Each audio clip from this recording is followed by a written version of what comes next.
আমি চাই আমার দায়িত্ব সঠিকভাবে পালন করতে। ইতিমধ্যে আমরা সুন্দরবনের ব্যাপারে পদক্ষেপ নিয়েছি। যারা ঢুকবে প্রত্যেককে আমরা ফিঙ্গারপ্রিন্টে ঢুকবো। কেউ যদি কোনো অন্যায় করে তার ডেটা থাকবে, সুন্দরবনের কোনো জোন থেকে এসে প্রবেশ করতে পারবে না। সুতরাং আমরা সুন্দরবনের তথ্যপত্র আপডেট করছি, এখানে কেউ অপকর্ম করে আর কেউ করতে পারবে না। আমি মন্ত্রণালয়ে আসার পরে আমি বলছি যে এখন থেকে ক্লাইমেট ভিকটিম অর্থাৎ জলবায়ু পরিবর্তনের শিকার যে মানুষ, তাদের জন্য যে বিশ্ব সম্প্রদায় যে সহযোগিতা দিচ্ছে, সেটা দিয়ে আমরা অন্য এরিয়ার কোনো কাজ করব না। আমরা সোলার বাতি কিনবো না, আমরা হেলিপ্যাড বানাবো না, বা আমরা ওয়াকের করব না। এটার ব্যাপারে আমি অলরেডি সুনির্দিষ্ট আমাদের সচিব মহোদয়কে বসে, মন্ত্রীকে বসে আমি এই কথাগুলো বলেছি এবং তারা ইতিমধ্যে এগুলো নিয়ে কাজ করছেন।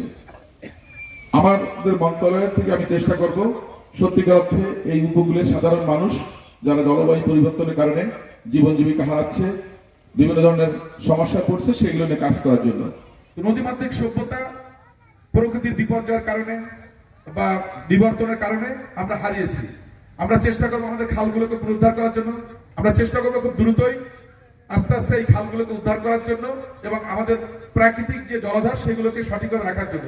কারণ অনেক জায়গায় দেখা যাচ্ছে যে দখলকৃত খালগুলো, ওর জন্য আমাদের নদীর প্রবাহ ক্ষতিগ্রস্ত হচ্ছে।